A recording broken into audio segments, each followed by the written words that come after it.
예, 오늘은 아담의 후손과 원죄, 다른 말로 하면 죄의 보편성과 원죄, 이런 제목이 될 수 있겠습니다.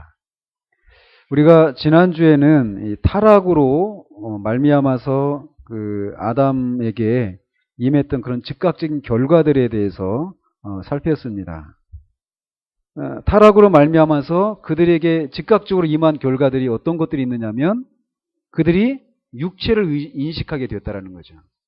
짐승들은 죄를 짓지 않는, 죄에 대한 그런 개념이 없는 존재이기 때문에 육체에 대해서 우리 인간처럼 민감하지 않습니다. 그죠? 근데 우리는 육체에 대해서 이렇게 민감하게 되는 이런 일들이 생겨난 거예요. 그러니까 이번 주에 우리 아이들하고 좀 얘기하면서 이런 부분 잠깐 얘기했는데, 그때는 벌거벗었지만 부끄러워하지 않았단 말이에요. 왜 그러냐면 이 몸도 하나님의 형상의 일부를 반영한다고 말씀드렸잖아요. 그죠? 몸도 똑같지는 않지만 하나님의 형상 자체가 없으시니까. 그렇지만 몸도 하나님의 형상의 일부를 이렇게 반영한다. 우리가 하나님의 형상에 대해서 살펴보면서 이렇게 말씀을 드렸는데, 타락하기 전에는 아담과 하나님 사이에 아무런 막힘이 없었단 말이죠. 그렇기 때문에 그 하나님이 자신에게 주신 그 모든 것이 그에게는 다 감사였어요. 근데 타락하고 나니까 이런 것들이 다 무너지기 시작하면서 육체에 대해서도 민감해지기 시작하고, 그러면서 낮은 코, 퍼진 몸, 작은 키, 이런 것들에 대해서 이제 사람들이 민감해지기 시작하는 거죠. 그러니까 그전에는 어떨까요? 천국에서는 다 키가 똑같을까요? 천국에서도 저는 아마 키가 안 클 것 같아요. 천국에 우리가 도달해도. 그러니까 그냥 다 슬픕니까, 권사님? 아마 우리가 우리 자신이, 그리고 다른 사람도 우리를 보면서 권사님이 저렇게 변하셨구나, 이렇게 권사님을 존재를 알아볼 거란 말이에요. 저도 누군가가 저를 보면서 저라고 알아본단 말이죠. 그러니까 저도 제가 금요일날 가면서 얘기했지만 우리 여직원이 성형수술을 다 너무 심하게 뜯어 고쳐가지고 저는 신입사원이 들어온 줄 알았단 말이에요. 모르는 사람이 와가지고 아는 척하고 막 그러니까. 근데 목소리는 옛날 목소리더라고요. 그런 것처럼 막 이렇게 완전히 뜯어 고쳐가지고 누군지 못 알아보는 이런 건 아닐 거란 말이에요. 근데 어쨌건 이 천국에서는 아마 죄가 없는, 죄를 지을 수 없는 그런, 주님이 입으셨던 그런 몸을 입겠지만 우리 한 개인의 그런 독특한 그런 개성 있잖아요. 이런 것들이 다 사라지지는 않는단 말이에요. 다 똑같아져 버리는 이런 일은 일어나지 않는다. 우리는 여전히 독립된 그런 인격체로, 인격뿐만 아니라 우리 몸도, 우리 육체도 그런 것을 이렇게 그대로 반영하되 영광스러운 몸으로 이렇게 변화될 거다, 이렇게 생각을 한단 말이죠. 그러니까 그러니까 천국과 여기와 다른 이유가 뭐냐면, 우리는 여기 죄가 지배하는, 여전히 죄된 본성이 있고, 그렇기 때문에 이 우리의 그런 이 육체에 대해서 굉장히 민감하게 반응을 한단 말이죠. 조금만 길었다라면 이런. 근데 천국에서는 그런 일이 없을 거예요. 코가 갑자기 높아져서 그런 게 아니라 그냥 모든 것이 다 만족스럽기 때문에 그런 거에 대한 어떤 불만족이 전혀 없을 거란 말이죠. 자, 근데 어쨌건 이 죄를 짓고 나니까 즉각적으로 육체를 의식하게 되고, 또 죄의식이 밀려오면서 하나님을 두려워하는 일들이 생겨났다고 그랬잖아요.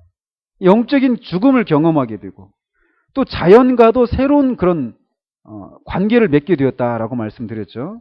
그리고 그런 도덕적인 성품이 이제 왜곡되기 시작한 거예요. 그리고 막 책임을 전가하기 시작하고, 그에 난 가인이 막 동생을 죽이기 시작하고 막 폭력이 지배하는 이런 일들이 막 일어나기 시작하죠. 그리고 이제 바로 즉각적이지는 않았지만 육체적인 죽음도 경험하게 되는 거잖아요. 이런 일이 있었던 것처럼 그것으로 끝나지 않았다라는 거죠. 타락의 결과가. 그래서 여기서는 이제 다 다루지 않았던 그런 내용들을 잠깐 다루는데, 그 창세기 3장 14절 15절에 보면은 뱀에게 선포된 저주가 있죠. 그죠?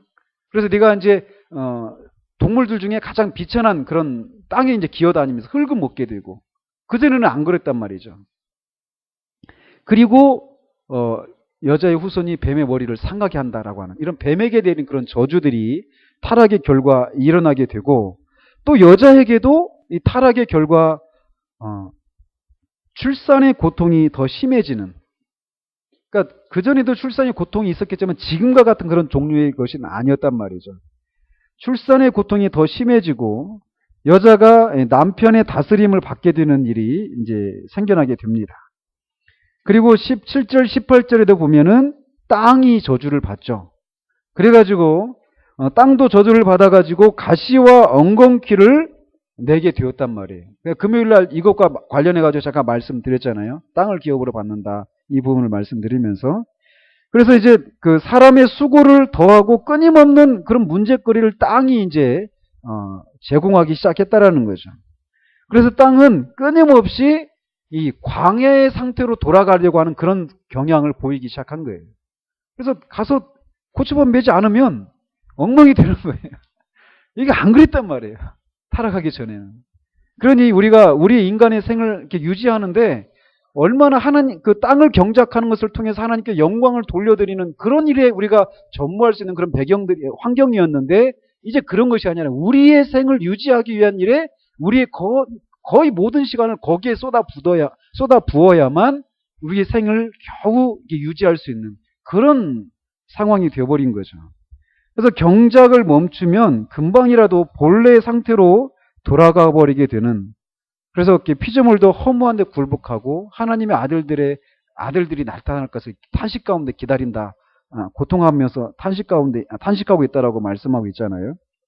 그래서 이렇게 사람의 타락으로 인해서 모든 피조물에 영향을 미쳤다라고 얘기하고 있습니다. 사람에게만 미친 것이 아니라. 그러니 이 사람 이외의 다른 모든 피조물들도 아담을 보면서 왜 그랬어요? 막 이런 마음이 있지 않겠어요? 그러니까 그 아담이 죄를 짓고 얼마나 많은 그런 죄책감에 눌려 있었을까요? 그죠? 근데 그런 아담을 하나님이 찾아오시는 거예요. 그러니까 거기에도 우리가 그거를 상상할 수 없을 거예요. 아담이, 인류의 대표로서 아담이 그 죄를 짓고 나 때문에 막 다 갑자기 막 그 모든 것이 다 엉망이 되어버린, 한두 가지가 아니라 모든 것이 다 엉망이 되어버린 그 현실을 보면서 아담이 얼마나 큰 그런 가책과 이런 것들을 이렇게 눌림 가운데 살아갔을까, 이런 생각도 한번 해봅니다. 그래서 이 피조물의 오늘날 모습은 처음의 모습과 다르다라는 거죠. 그래서 그리고 나중에 이제 주님이 오시면은 이 세상에서 그 모든 죄와 악을 다 제거하시잖아요. 그죠? 그렇게 됐을 때 변화된 모습과도 다른 모습을 보게 되죠. 지금 우리가 자연을 보면서 막 아름다움을 느낄 수 있어요, 여전히. 그러나 주님이 오셔서 새롭게 새 하늘과 새 땅이 우리에게 이렇게 펼쳐지면 우리가 그것을 보면서도 지금까지 우리가 봤던 이런 자연의 아름다움, 웅장함 이런 거하고 비교할 수 없는 그런 것들을 우리가 보게 될 거예요. 네, 그런 것들을 이사야서에서 잠깐 11장인가요? 거기서 그림을 그리고 있죠. 그죠?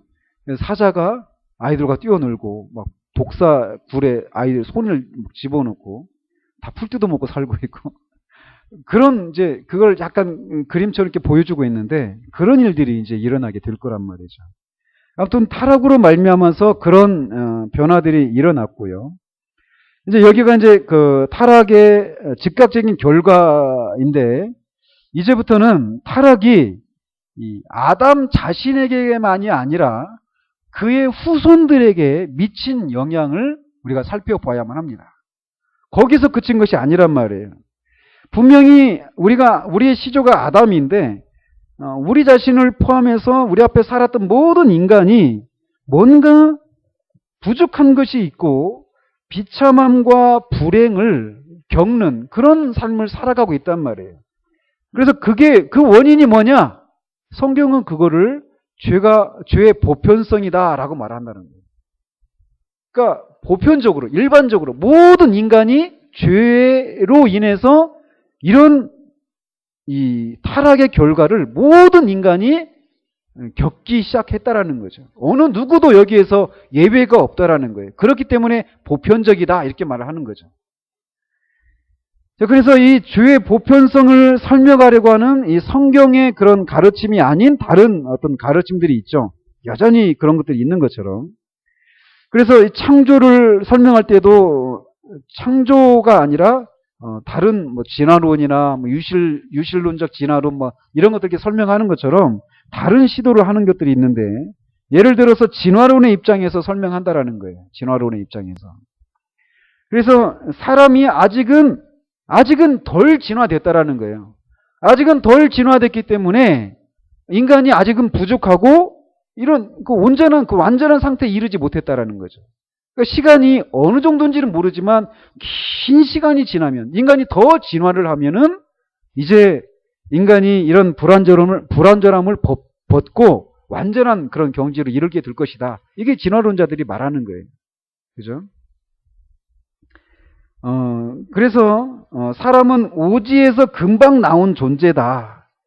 그래서 아직까지는 짐승과 같았던 과거의 유물들과 흔적들을 벗어버리지 못해서 사람은 단지 미성숙할 뿐이다 라고 설명을 하는 거죠. 그러니까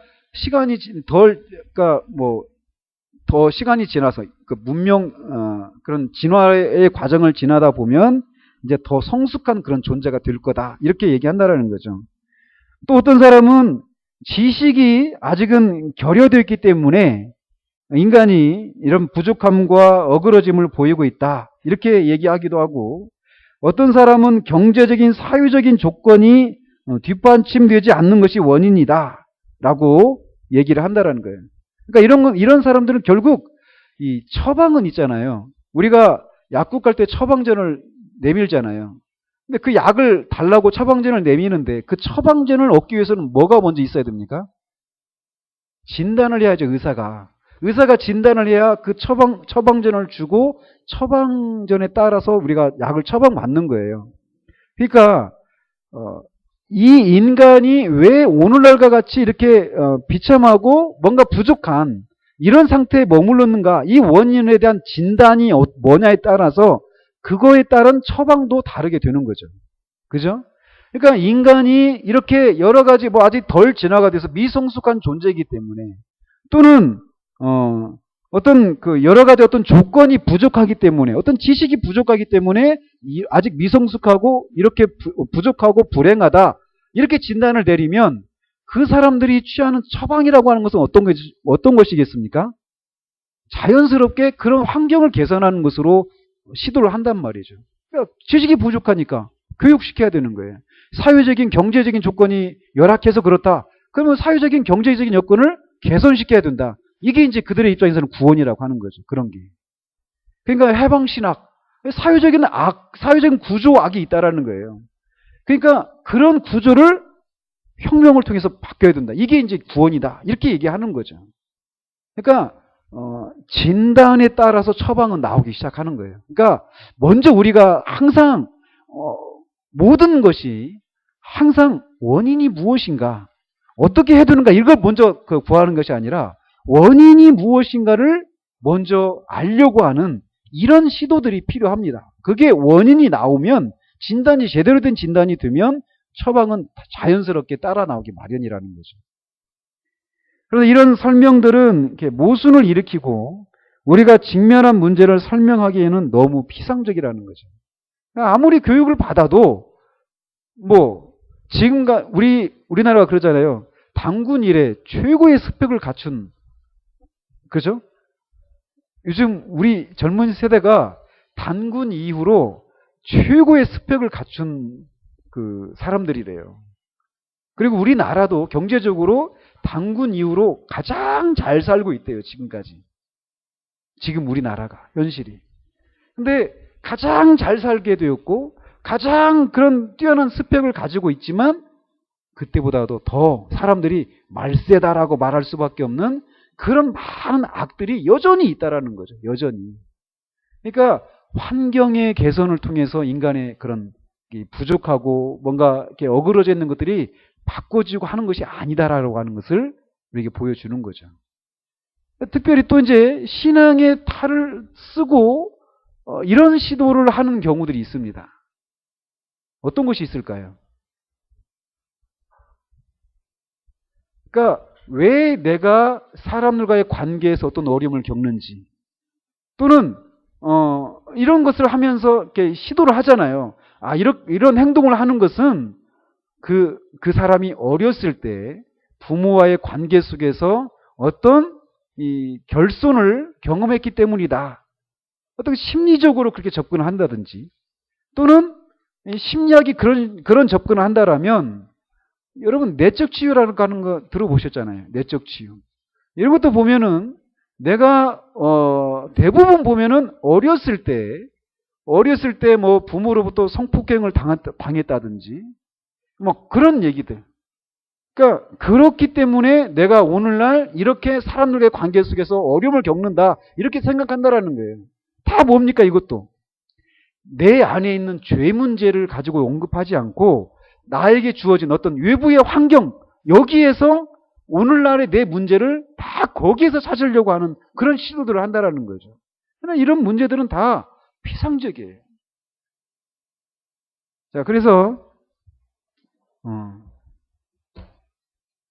죄의 보편성에 대해서 이렇게 잘못된 시도들을 하는데, 이것들은 다 모순되고 어떤 좀 피상적인 그런 설명에 불과하다라는 거죠.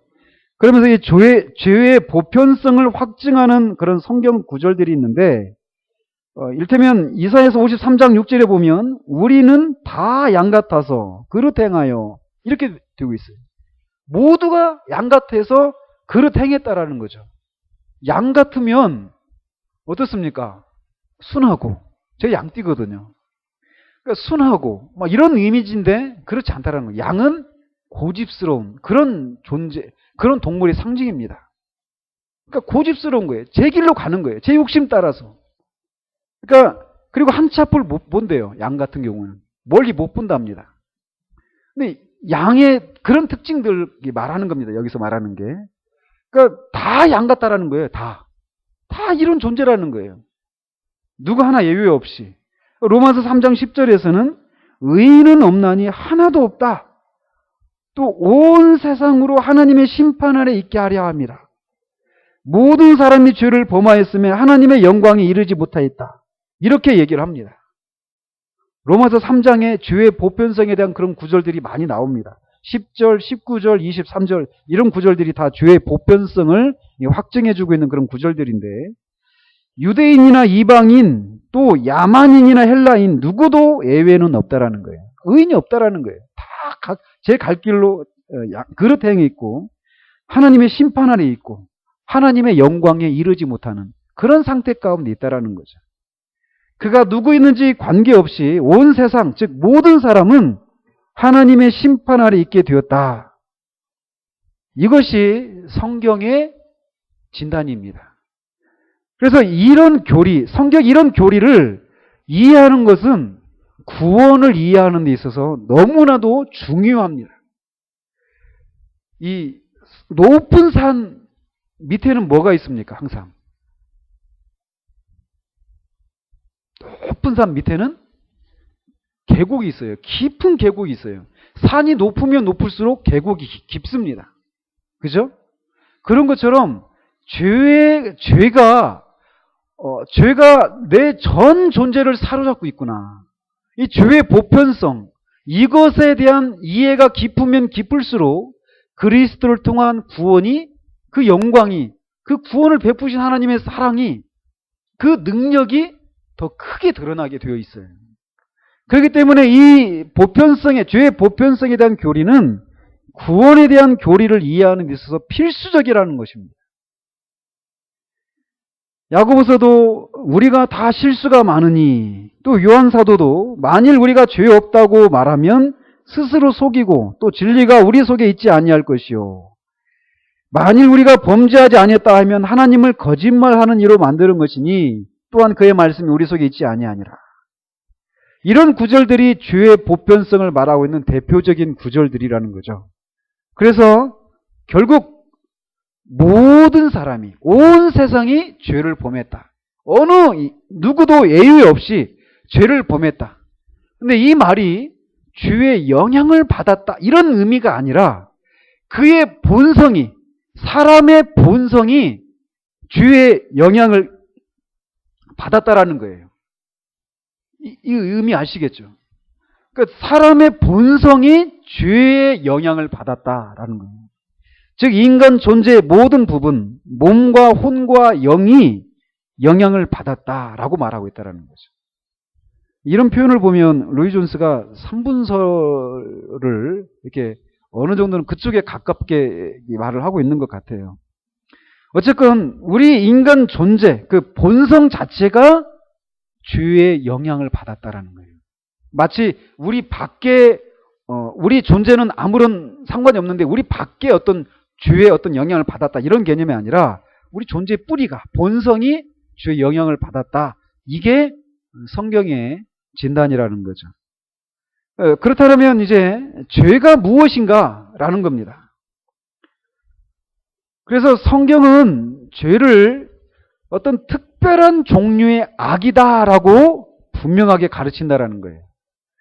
특별한 종류의 악이라는 겁니다. 이게 무슨 말이냐? 악이다, 죄다, 악이다 말할 때 비록 악한 것이지만 어떤 의미에서는 죄가 아닌 경우가 있어요. 예를 들어서 태풍 같은 거, 어떤 재난 이런 것은 분명히 악이란 말이에요. 그러나 그거는 뭔가 일반적이고 물리적인 것이라는 거죠. 그런 재난 같은 이런 악은 악의 발현이지만 악이 이렇게 드러난 것이지만 죄가 드러난 것은 아니라는 거죠. 그러니까 악과 죄를 그런 의미에서 구분을 해야 된다는 거죠. 죄는 특별한 악이라는 거예요. 특별한 악. 모든 악이 죄가 아니라는 거죠.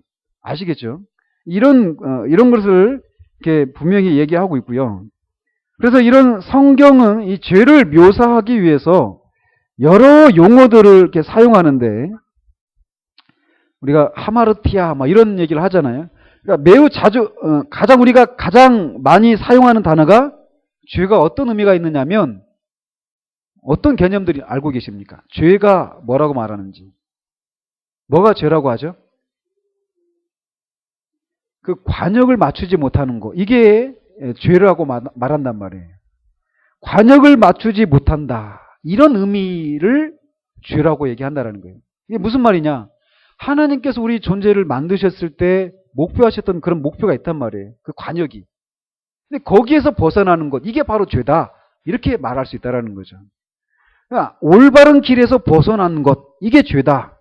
또는 고결하지 못함, 참되고 온전치 못함, 정직하지 못함, 정해진 길에서 떠남, 이런 것들을 다 죄다라고 얘기하고 있다는 거죠. 또 다른 단어는 어떤 단어는 반란, 반역, 또 우리 자신을 적법한 권위에 종속시키는 것을 거부하는 것.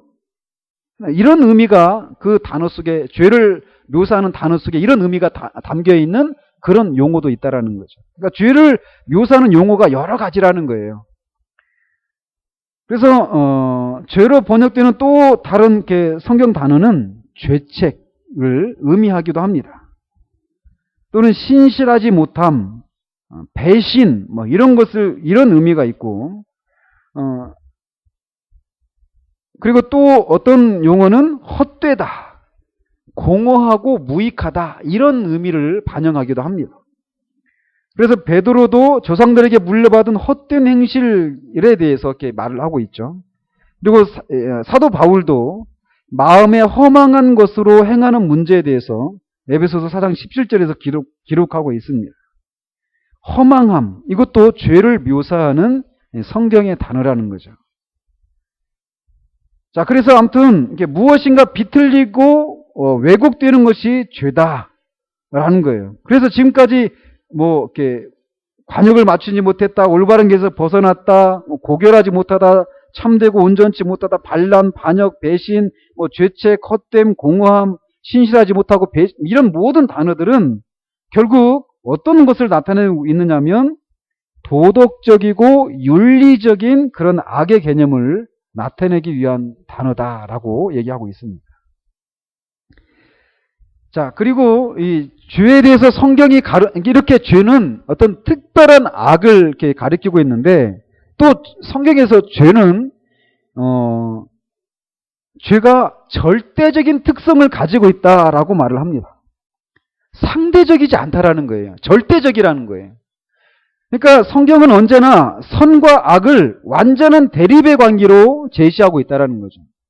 그래서 빛과 어둠의 어떤 중간 영역이 있지 않는 것처럼, 빛이든지 어둠이든지 그런 것처럼 죄이든지 죄가 아니든지 이런 거라는 거죠. 죄인 것도 같고 죄가 아닌 것도 같고 이런 건 없다라는 거예요. 중간 지역은 없다라는 거죠. 죄는 단순히 선하지 않은 것이 아니라 적극적인 것이고 명확하게 규정된 특성을 지니고 있다라고 말을 하고 있습니다. 그래서 악으로부터 선으로 점진적으로 변화되는 것, 이런 건 없다라는 거예요. 악이든지 선이든지 이런 식으로 죄는 절대적인 특성을 가지고 있다는 것을 말하고 있고요. 그 다음에 세 번째로 강조하는 것은 성경에서 죄를 말할 때는 언제나 하나님과 하나님의 뜻, 그리고 특별히 하나님의 율법과 직접적인 관련이 있다라고 말을 한다는 거예요. 그래서 죄는 언제나 하나님과 관련되었으며 죄를 죄로 만드는 것은 하나님과의 잘못된 관계다라고 말하고 있습니다. 그러니까 하나님과 잘못된 관계를 맺고 있는 것이 다 죄란 말이에요. 근데 우리가 흔히 죄인이다, 그러니까 믿지 않는 사람들한테 죄인이다 이런 얘기를 하면은 형사적인 어떤 민사적인 그런 법을 어긴 것을 흔히 떠올리는데, 그래서 나는 그런 일을 한 적이 없다라고 하면서 죄인이 아니라고 얘기한단 말이죠. 근데 그런 개념이 아니라는 거죠. 작년이군요. 작년에 이제 그 교회에서 이제 그 전도 여행을 갔었잖아요. 제가 그 전에 사회 가던 교회에서. 근데 가서 그 순천으로 갔는데 거기 가가지고 85세인가 86세 되시는 할머니를 이렇게 만났어요. 가서 복음을 전하는데, 할머니 죄인이시죠? 이렇게 하는데 저는 내가 뭔 죄인이야? 이렇게 할 줄 알았어요. 근데 죄인이지. 죄 안 짓고 사는 사람이 어디 있어? 하면서 다 죄인이라고 얘기를 하더라고요. 근데 그 개념도 하나님과의 관계에서 잘못된 관계를 연상하면서 하나님의 뜻을 어기고 하나님의 율법을 어긴 것이 죄다. 그 하나님의 율법을 제대로 이행하지 않은 것이 죄다. 이렇게 바른 개념을 갖고 그렇게 얘기하는 것이 아니라 그냥 일반적인 그런 죄를 말하는 거예요. 거짓말한 죄, 막 그런 것들이잖아요. 근데 그런 것도 죄지만 성경이 죄다라고 말할 때는 항상 이렇게 하나님과의 관계에서 죄를 규정한다는 것을 우리가 염두에 둬야 됩니다. 그래서 죄는 사람들이 하나님을 사랑하지 않고 전적으로 하나님의 영광과 영예를 위해서 살지 않는 상태에 있는 것을 말합니다. 그러니까 이렇게 말하면 여기에서 벗어날 수 있는 사람이 아무도 없다라는 거죠. 그죠? 하나님을 사랑하고 하나님의 영광과 영예를 위해서 살지 않는 상태에 있는 것이 바로 죄다. 그게 바로 죄인이다. 이렇게 말할 때 여기 이것을 인정하지 않잖아요. 그죠? 일반적으로 이것을 인정하지 않습니다. 내가 왜 하나님을 위해서 살아야 돼? 하나님의 존재도 인정하지 않는 사람들이 하나님의 존재를 인정한다 하더라도 하나님의 영광과 하나님을 사랑하고 영예를 위해서 살아야 된다. 여기에 동의가 안 되죠. 그러니까 사람들이 내가 죄인이라고 하는 것을 성경에서 말하는 그런 종류의 죄인이라는 것을 깨닫기 전까지는 절대로 그리스도교로 나오는 일이 없습니다. 그렇기 때문에 아까 말씀드린 것처럼 이 죄의 보편성의 교리는 구원의 교리를 이해하는 데 있어서 너무나도 중요한 것이에요. 자, 그리고 이 성경에서 죄에 대해서 뭐라고 묘사를 하느냐면, 죄는 사람들의 삶의 표면에 있는 것이 아니라 가장 깊은 마음 속에 있다라고 말하고 있다는 거예요. 악한 생각과 살인과 간음 등이 마음에서 나온다라고 주님이 말씀하시죠.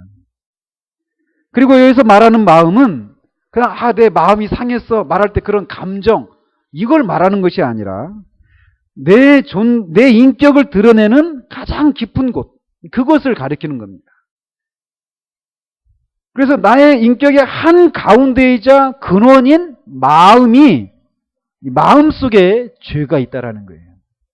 그러니까 이 우리의 존재의 이 삶과 같은 이 마음이 죄로 오염되어 있기 때문에 거기에서 나오는 모든 것이 어때요?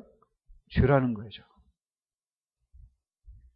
그러니까 삶의 표면에 있는 것이 아니라는 거예요. 그러니까 껍데기 어떤 이 술 마시던 사람이 안 마시고 담배 피던 사람이 안 피고 어떤 죄된 행위 몇 가지를 중단하는 것이 죄 문제를 해결하는 것이 아니라는 것을 우리가 기억할 필요가 있다는 거죠.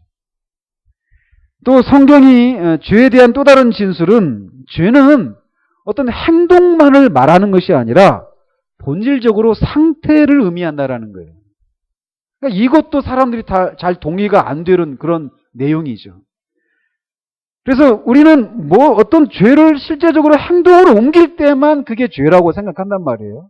그러나 우리가 어떤 죄된 행동을 옮기기 전에 이미 우리 존재 자체가, 우리 상태가 죄로 오염된 그런 상태이기 때문에 그런 우리에게서 우리가 죄된 행위를 할 수밖에 없다라고 성경이 말하고 있다는 거예요. 그래서 이 어떤 행동만 죄가 아니라, 그리고 죄를 어떤 특정한 행동의 견지에서만 생각하는 것은 피상적이고 비성경적이라는 거예요. 우리 마음, 우리의 상태, 우리 존재의 그 상태가 이미 죄의 상태라는 거예요. 그러니까 그런 우리가 하는 어떤 행동, 모든 것들이 다 죄라는 거 하는 거죠. 그래서 레위기에 보면은 유출병에 대한 그런 규례가 있잖아요. 그죠? 그래서 이렇게 꺼도 되겠어요?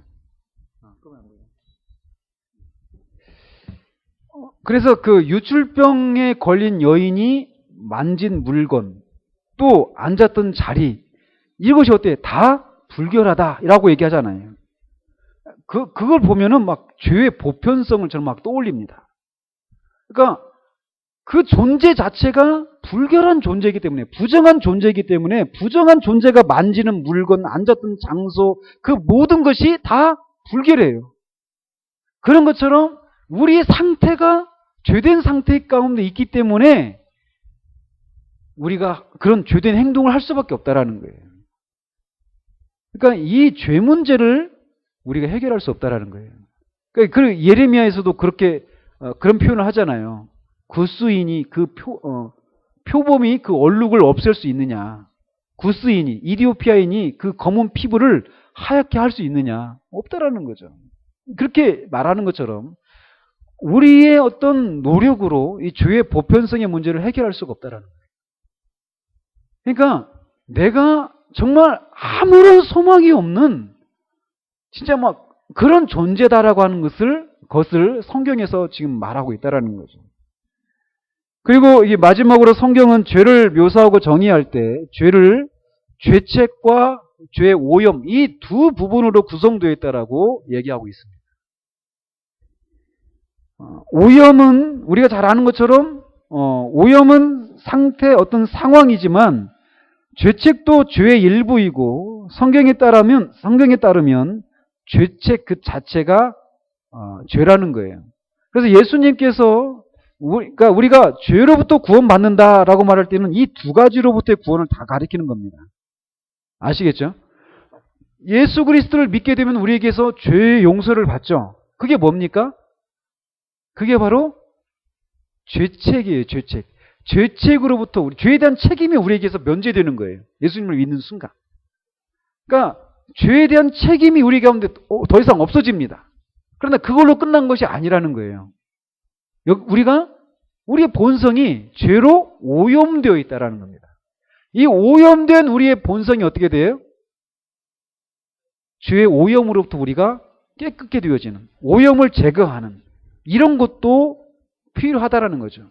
그런 면에서 그리스도가 우리에게 의와 거룩함과 지혜와 의와 거룩함과 구속이 되었다라고 말씀하시잖아요. 예수 그리스도를 믿는다라고 하는 것은 이런 죄에 대한 죄책으로부터의 구원뿐만 아니라 죄의 오염으로부터의 구원도 다 포함되어 있습니다. 이 죄의 오염으로부터의 구원을 뭐라고 합니까? 성화라고 하잖아요. 그러니까 예수 그리스도를 믿고 우리가 믿는 순간 죄를 한 번도 짓지 않은 것처럼 죄에 대한 책임을 더 이상 묻지 않으십니다. 하나님께서. 그거를 뭐라고 하죠? 칭의라고 한단 말이에요. 우리 의롭다고 칭해 주시는 거예요. 의인이라고 불러주신다는 거죠. 그리고 그렇지만 여전히 우리가 죄의 오염이 남아있어요. 그러니까 죄 용서받고 끝나는 것이 아니라 우리가 하나님과의 관계를 누리면서 자꾸 성령의 능력을 힘입고 성령에 순종하면서 우리 죄의 오염을 자꾸 제거하는. 그래서 점점 주님을 닮아가고 그러다가 나중에는 영화롭게 되는. 거기까지 우리 구원이 거기까지 이렇게 이루어지는 거죠. 자, 그래서 아무튼 이 죄의 오염과 죄책 이 두 가지로 구성이 되었다라고 얘기하고 있습니다. 이렇게 성경은 이 모든 것이 아담의 죄로 인한 것이다라고 말하고 있다라는 거예요. 이 아담의 최초의 죄 이걸 뭐라고 하죠? 원죄라고 한단 말이에요. 이 원죄의 결과로 말미암아서 이런 일이 우리에게 일어나게 되었다라는 거예요. 근데 어떤 사람은 중립의 상태로 태어나서 죄인으로 태어나는 것이 아니라 아직 때묻지 않은 그런 상태로 태어나서 다른 나쁜 친구들 사귀고 나쁜 사람들께 막 그런 죄 짓는 것을 보다가 우리가 죄를 짓게 되고 죄인이 된다 이렇게 말하는데 그렇지 않다라는 거죠. 태어날 때부터 이런 상태로 태어난다라는 거예요. 아담의 죄, 그 원죄 때문에. 뒤에 이제 원죄에 대해서 더 살펴보도록 하고요.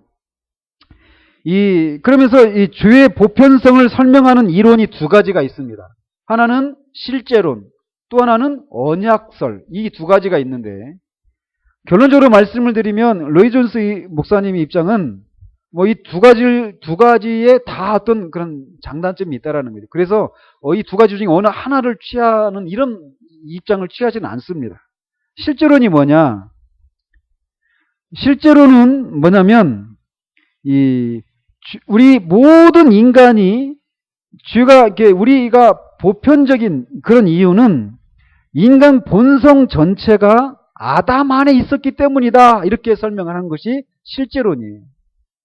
이게 뭐냐면 히브리서에 보면은 이 아브라함이 롯을 구하려고 이렇게 그돌라오메 연합군을 막 쳐서 이기고 돌아오잖아요. 돌아올 때 누구를 만나죠? 두 사람을 만나죠. 한 사람은 소돔왕을 만나고 또 한 사람은 멜기세덱을 만나죠.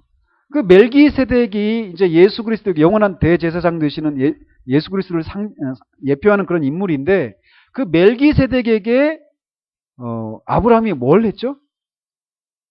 11조를 드렸단 말이에요. 그런데 그걸 가지고 히브리서 기자는 설명하기를 레위 사람들이 아브라함의 허리에 있었다라는 거예요. 그래서 아직 태어나지도 않았던 레위 지파 사람들도 아브라함이 멜기세덱에게 11조를 드릴 때 아담 안에 있었기 때문에 아담의 허리 안에 있었기 때문에 실제적으로는 레위 지파도 멜기세덱에게 11조를 드린 것이다. 이렇게 해석하는 부분이 있습니다. 그것처럼 실제로는 그런 거라는 거예요. 우리가 모든 인간이 아직 태어나지도 않았습니다. 레위가 아브라함이 멜기세덱에게 11조를 드릴 때 레위가 아직 태어나지 않았던 것처럼 4대 후손이거든요. 레위는 4대죠. 이삭, 야곱, 그 다음에 야곱의 아들이 레위니까. 자, 그런데 그랬던 것처럼 우리가 아직 태어나지도 않았지만 아담이 죄를 지을 때 우리의 본성이 아담 안에 있었다는 거예요. 같이. 아담의 허리 안에 있었다라는 거예요. 그래서 그래서 아담이 죄를 짓고 타락했을 때 모든 인간 본성이 그와 함께 타락했다라고 설명하는 것이 실제론입니다. 이게. 그래서 이거를 이제 생식적 동일성 이렇게 얘기를 하는데 아까 말씀드린 것처럼 이 아브라함이 멜기세덱에게 11조를 바쳤을 때 레위가 아브라함의 허리 안에 있으면서 같은 행위를 했다라고 이렇게 해석하는 것처럼 이게 실제론이라는 거예요. 그럴싸하죠? 그죠? 그런데 이제 여기에는 이론의 어떤 몇 가지 난점이 있다라는 거예요. 그래서 그 중에 가장 문제가 되는 게 뭐냐? 영혼을 물질화하는 그런 경향이 있다라는 거예요. 이렇게 되면 무슨 말씀인지 아시겠죠? 그러니까 영혼이 물질의 개념으로 생각하는 그런 어려움이 있다라는 거예요. 이게 뭐죠? 그 영혼의 기원 우리가 배웠죠? 유전설을 말하는 거예요. 유전설. 영혼의 기원 세 가지가 있죠. 선제설, 유전설, 창조설. 그죠? 근데 유전설이 갖고 있는 게 그런 거잖아요. 왜 우리가 태어나면서 인간이 죄인으로 태어나느냐? 부모에게서 그런 영혼을 유전받는다라는 거예요. 근데 그렇게 되면은 그런 문제가 생기잖아요. 그 영혼은 그러면은 반은 아빠에게 있고 반은 엄마에게 있다가 완전한 영혼이 내 안에 들어오는 건가? 이런 개념을 가지게 되잖아요. 그럼 영혼이 물질의 개념으로 나눠줄 수 있는 어떤 개념으로 생각되는 이런 오류가 발생하게 된단 말이에요. 근데 실제론도 그거의 연장이라는 거죠. 그래서 영혼을 물질의 개념으로 생각하는 그런 오류가 있다라는 거예요. 더 심각한 문제는 뭘까요? 유전설 설명할 때도 우리가 살펴봤지만 더 심각한 문제는 예수 그리스도의 이 인성에 대해서 성경에서 말하는 그런 개념이 아닌 그런 인성을 갖게 됩니다. 그러니까 예수님의 인성이 어떻게 됩니까? 그러면 오류가 있게 되는 거예요. 그런 죄를 가진 인성을 가지고 태어났다 이렇게 되어버리는 거예요.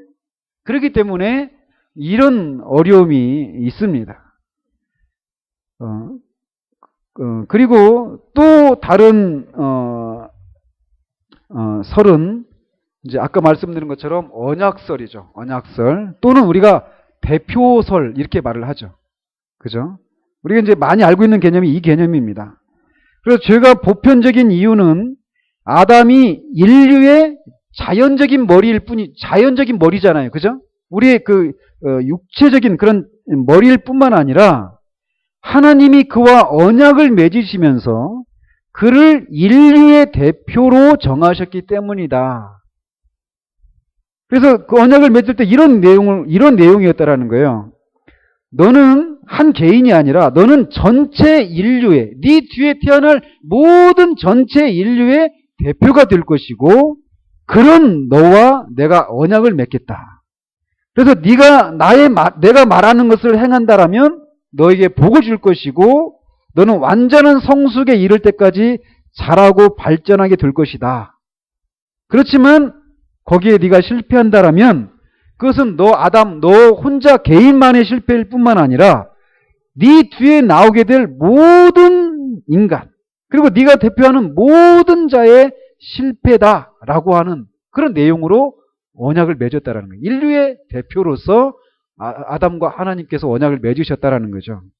이걸 언약설이라고 부르는데 이렇게 하나님이 아담을 전체 인류의 언약의 대표와 같은 존재로 정하셨기 때문에 아담이 행한 일은 무엇이든지 그에게서 나오는 모든 사람에게 영향을 미친다라고 말하는 거예요. 그러니까 아담이 순종을 했다라면 그 순종의 결과가 우리에게 고스란히 미쳤을 거라는 거죠. 근데 우리가 알다시피 그가 타락을 했는데 그로 말미암아서 그에게 일어난 그 일들이 우리에게도 일어나게 되었다. 이게 언약설 또는 대표설이라고 말을 한다라는 거예요. 그래서 아까 우리가 로마서를 읽었잖아요. 로마서 5장. 로마서 5장이 그걸 얘기해주고 있는 겁니다. 우리 읽었던 부분이. 뒤에서 잠깐 나오니까 또 다루도록 하고요. 그래서 아담은 전체 인류의 대표자였기 때문에 그의 죄가 우리 모두에게 전가되었고 우리 모두가 그 결과로 고통을 당하는 것이다 라는 거예요. 근데 이 이론은, 이 언약설은 오직 아담의 첫 번째 죄만 우리에게 전가되는 이유가 무엇인지 아주 명확하고 설명해 준다라는 거예요.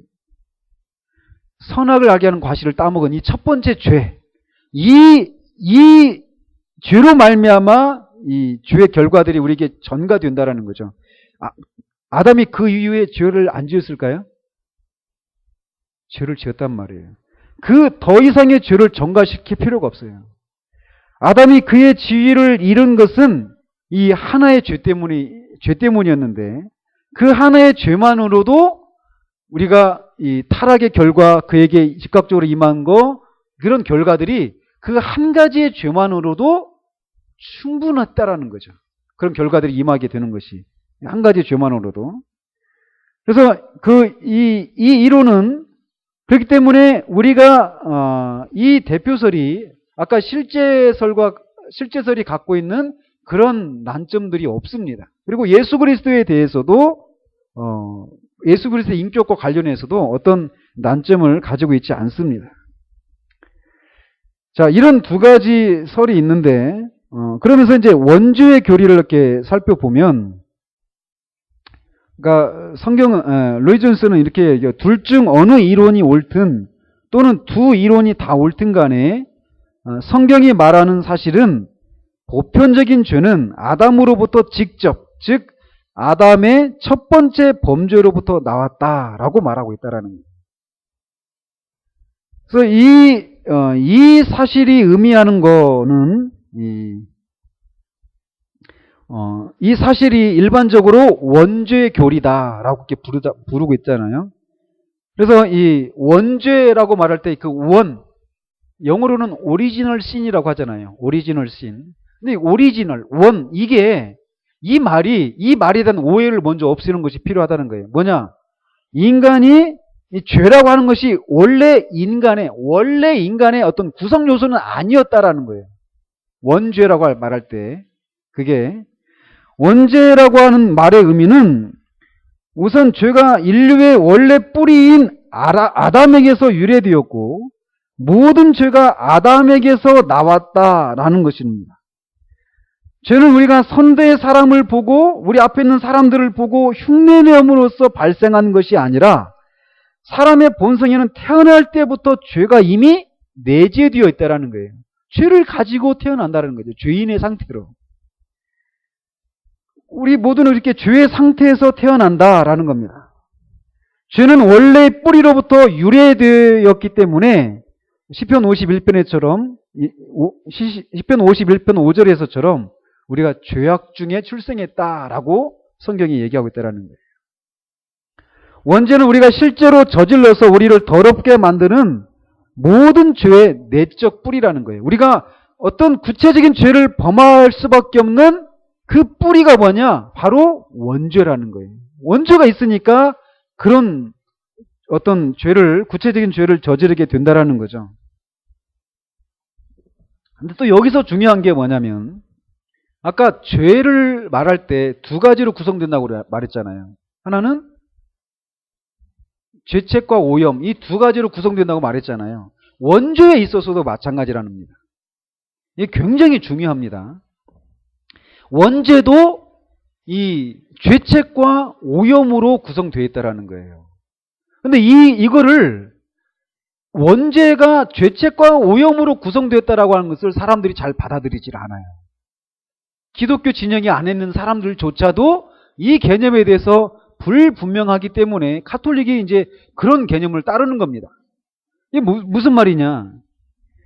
어떤 사람들은 죄의 오염은 인정합니다. 원죄의 오염, 원오염은 인정해요.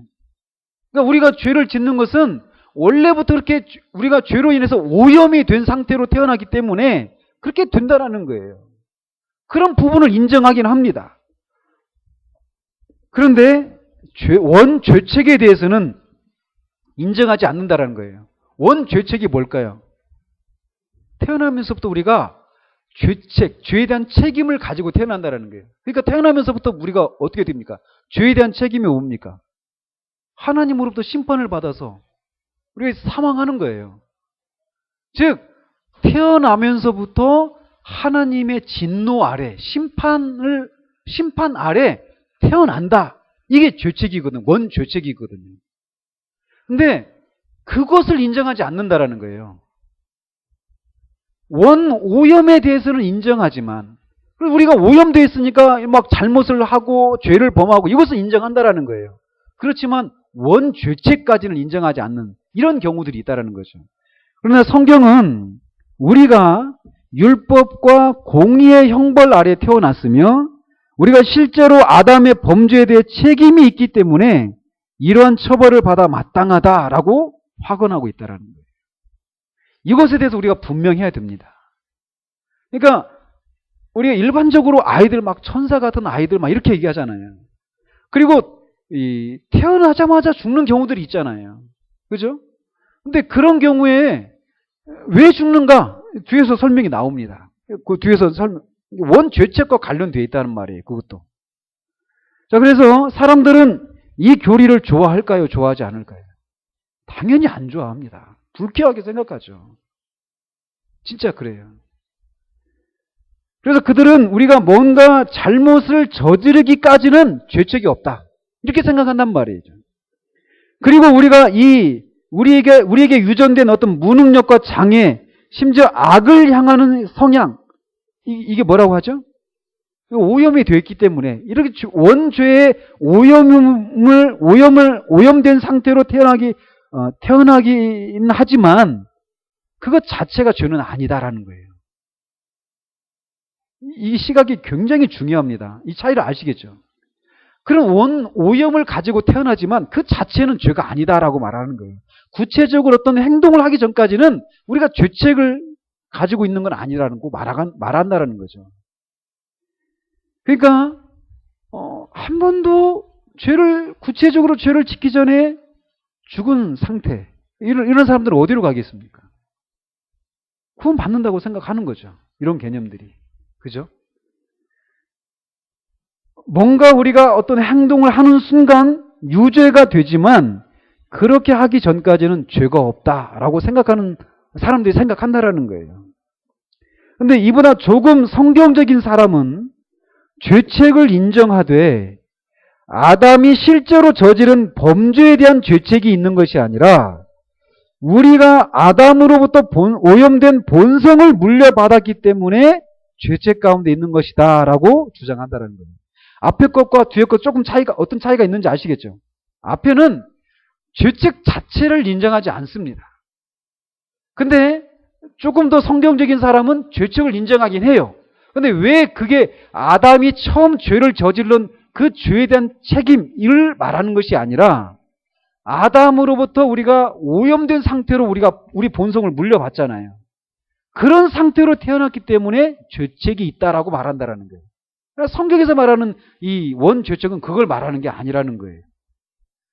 그래서 성경은 이 두 가지 입장 어느 것도 지지하지 않고 우리가 아담이 범한 죄에 대해서 우리가 진짜 아담이 죄를 지었대 우리가 없었지만 그가 우리의 대표로 또는 실제설에 입각하면 우리의 본성이 그의 본성 안에 있었기 때문에 그가 죄를 지을 때 우리도 죄를 지은 것이다 라고 성경이 말한다라는 거예요. 이 차이 아시겠죠? 굉장히 중요한 내용입니다. 그래서 이제 우리가 아까 읽었던 이 로마서 5장 12절에서 19절까지 보면은 이 구절 앞에서 그가 이제 말한 내용에 대해서 이제 설명을 하고 있는 구절이 아까 우리가 읽었던 12절부터 19절까지인데 그가 그 앞에서 어떤 내용들을 얘기했느냐면 그리스도 안에 있는 하나님의 은혜를 그가 찬미하고 있습니다. 그 앞에서. 그래서 그는 우리가 모든 것을 그리스도께 받았고 모든 것이 그리스도의 은혜로 값없이 주어졌고 우리가 오직 그리스도로 말미암아 의롭다 하심을 받았다라고 하는 것을 이 앞에 5장 1절부터 11절까지 해서 이런 내용들을 그 앞에서 다루고 있다라는 거예요. 바울의 논증이 이렇습니다. 뭐냐면 우리가 어떻게 의롭다함을 받는가 이것에 대해서 우리가 그 의롭게 되기 위해서 우리가 아무 행위도 하지 않은 채로 하나님이 예수 그리스도의 의를 우리에게 우리 것인 것이냐 넘겨주셨다는 거예요. 전가시켜 주셨다는 거예요. 예수 그리스도의 의를 우리에게 전가시켜 주시기 때문에 우리가 의롭다함을 받았다라는 거예요. 여전히 우리가 어떤 상태인데? 여전히 죄인인데 죄인인 우리에게 그리스도의 의를 전가시켜 주셨다는 거예요. 아무런 행위도 안 했는데 의롭게 되기 위해서 할 수도 없는데 내 행위가 아니라 그리스도의 행위가 나에게 전가된 거예요. 이게 오직 그리스도로 말미암아 구원을 받는다라고 하는 내용입니다. 그래서 바울은 이 사실을 분명히 하기 위해서 이렇게 얘기합니다. 여기에 완벽한 신뢰가 있다 하면서 이제 아담의 얘기를 하는 거예요. 그래서 여러분은 아담이 첫 번째 죄를 지었을 때 비록 그것이 우리가 범한 죄가 아님에도 불구하고 우리가 실제로 그 죄를 범한 건 아니잖아요. 그럼에도 불구하고 우리 모두에게 아담의 그 죄책이 어떻게 됐습니까? 전가되었단 말이에요. 내가 안 한 건데 아담이 지은 건데 그가 범한 죄로 말미암아 있게 된 그 모든 결과들이 우리에게 그대로 전가되었다라는 거예요. 나는 안 했습니다. 그랬다라는 거죠. 그래서 마찬가지로 비록 우리는 아무것도 행하지 않았지만 그리스도의 행동이 우리에게 전가되었다라는 거예요. 아담의 행동으로 말미암아 죄가 우리에게 전가되었고 그리스도의 행동으로 말미암아 그의 의가 우리에게 전가되었다라는 거예요. 그로 인해서 우리가 의롭다 하심을 받았다라고 말을 하고 있다라는 거예요. 이 구절 속에서. 그러면서 더 자세히 말하는데 그러므로 한 사람으로 말미암아 죄가 세상에 들어오고 죄로 말미암아 사망이 들어왔나니 이게 누구에 대한 얘기입니까? 아담에 대한 얘기입니다. 이와 같이 모든 사람이 죄를 지었으므로 사망이 모든 사람에게 이르렀느니라. 아담이 죄를 지었어요? 우리가 죽을 죄를 지었습니까? 우리 실제로 짓지 않았단 말이에요. 그런데 아담이 지었는데 그의 행동으로 말미암아 모든 사람에게 사망이 이르렀다라는 거예요. 죄의 결과로 말미암아서. 그러면서 이렇게 얘기하는 거죠. 나는 여러분에게 이 사실을 증명할 수 있습니다. 라고 말하면서 모세에게 주어진 율법이 오기 전에도 모세에게 율법이 언제 주어졌죠? 시내산에서 주어졌는데 이게 아담보다 훨씬 뒤입니다. 그래서 BC 한 1450년 전 정도, 1400년 전에 BC 1400년, 1450년 이 정도를 보거든요. 더 짧게는 1300년대까지 보는 학자들도 있는데 어쨌든 이 모세 율법은 아담이 죄를 지은 후보다 훨씬 뒤에 온 겁니다. 율법이. 그죠? 율법이 이렇게 주어졌어요. 이 모세에게 주어진 율법이 오기 전에도 죄는 세상에 있었지만 율법이 없는 곳에서는 죄가 전가되지 않았다. 이렇게 얘기하는 거예요. 이게 무슨 말이냐? 이게 무슨 말입니까? 아까 죄에 대해서 설명할 때 성경은 항상 무엇과 관련돼서 설명한다고 그랬죠? 하나님과 관련해서. 하나님의 뜻, 특별히 하나님의 뜻이 뭘 통해서 드러났습니까? 율법을 통해서 하나님의 뜻이 드러났단 말이에요. 그러니까 율법이 주어지기 전에도 분명히 죄가 있었어요. 그죠? 그러니까 홍수 전에도 보고 아브람도 마찬가지 죄를 지었잖아요. 야곱도 이삭도 다 죄를 지었단 말이에요. 모세에게 율법을 주기 전에도 죄를 짓고 다 죄가 있었단 말이에요, 세상에. 그런데 율법이 들어오기 전까지는 죄가 죄로 여기지지 않는 거예요. 우리가 죄인이다라고 판단되어지는 게 뭐냐면 율법을 어기거나 율법에서 요구하는 이런 것을 순종하지 않게 될 때 죄를 지었다라고 말한단 말이죠. 그런데 실제적으로 우리가 죄된 행위들을 짓고 있었지만 율법을 모세를 통해서 주어지기 전까지는 죄가 여전히 전가되지 않았다라고 말을 하고 있어요. 그러니까 그 율법의 정죄를 받고 있지는 않단 말이에요. 근데 사람들이 죽어요. 왜 죽습니까? 죄 때문에 죽는 거예요. 죄 때문에 사람이 율법 앞에서 죄가 죄로 드러나는데 무슨 말씀인지 아시겠죠? 율법을 가지고 율법 앞에 서야 이게 죄구나라는 것을 깨닫는단 말이에요. 그런데 율법이 주어지기 전에도 죄가 있었습니까? 없었습니까? 있었어요, 분명히. 그렇지만 그 율법의 정죄 아래 있는 건 아니죠. 아직 율법이 주어지지 않았으니까. 율법으로부터 정죄를 받고 죄인이라고 심판을 받으면서 그 형벌에 대한 대가가 죽음이란 말이에요. 율법을 어긴 것에 대한. 그런데 아직 율법이 주어지지 않았지만 사람들이 그 율법이 주어지기 전까지 다 살아 있었습니까? 다 죽었단 말이에요. 그럼 그 사람들은 아직 율법의 정죄를 받지 않고 그 결과 심판을 받고 죽어야 되는데, 그런 율법이 없는데도 이미 사람이 죽고 있고 사람들 위해 사망이 왕노릇하고 있었다는 말이에요.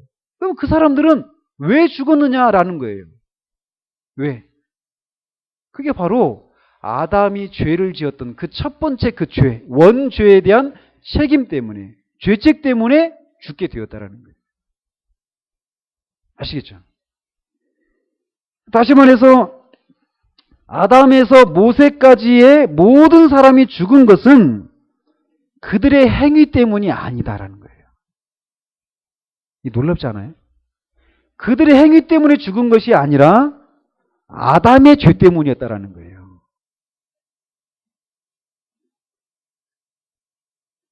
율법은 아직 주어지지 않았고 율법이 없는 곳에서는 죄가 전가되지 않았지만, 율법이 주어지기 전에 살았던 이 사람들은 그들의 행위 때문에 죽은 것이 아니라 그들에게 전가된 아담의 죄 때문에 죽었다라는 거예요.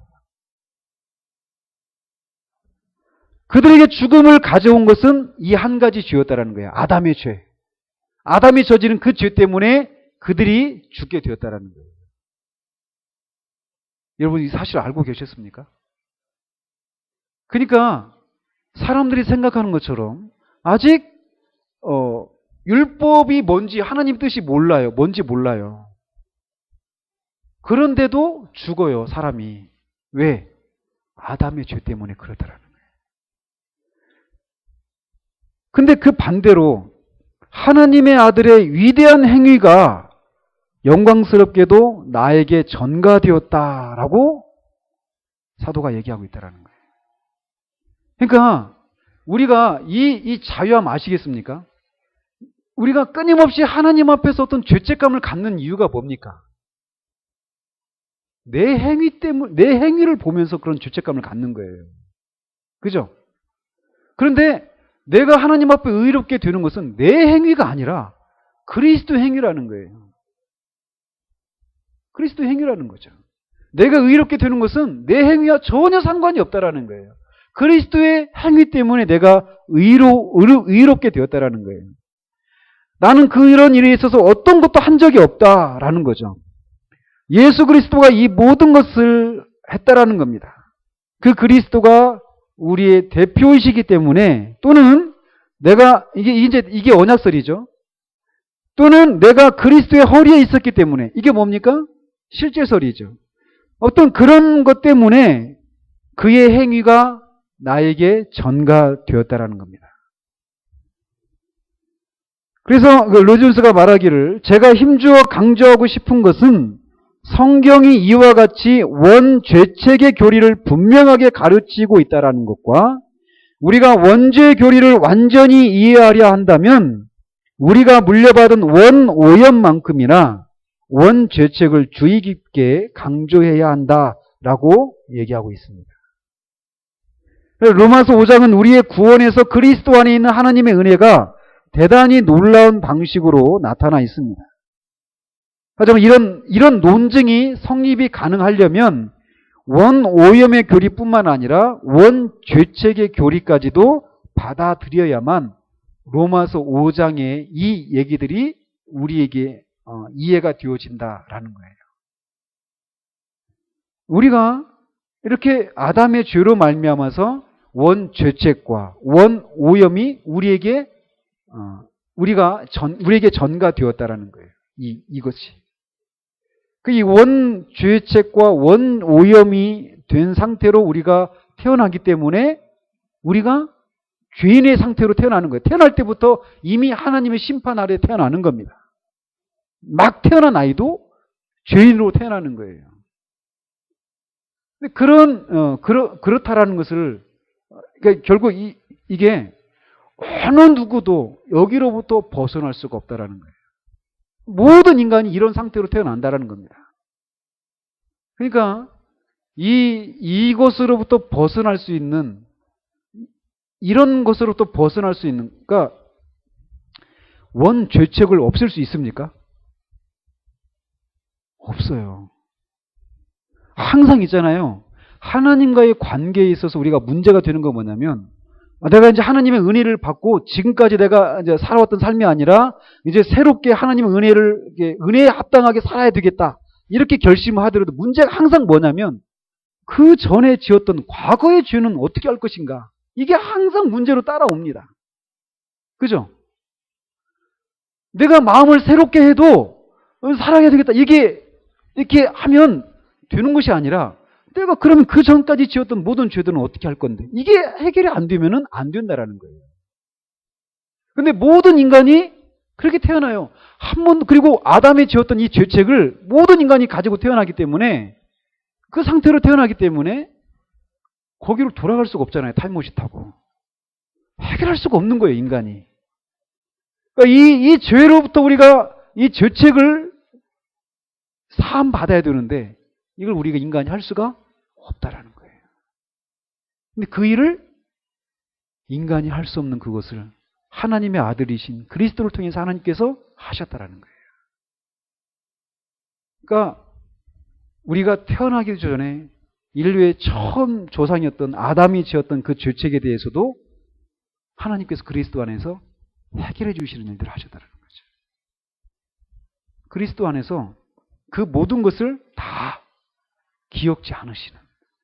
그래서 우리가 진짜 새롭게 태어나는 거예요. 한 번도 죄를 짓지 않은 것처럼 그렇게 우리를 여겨주신다는 거죠. 이게 그리스도의 구원의 은혜입니다. 그래서 우리가 이렇게 내가 태어나면서부터가 아니라 내가 보지도 못했던 아담이 지었던 그 죄에 대한 책임과 오염을 내가 가지고 태어난 존재라는 거. 그래서 아무것도 내가 할 수가 없는 그런 존재라고 하는 것. 이런 자기 자신에 대한 절망이 있을 때 그리스도를 향하게 되는 것이에요. 우리가 그런 은혜를 받은 사람들입니다. 기도하겠습니다.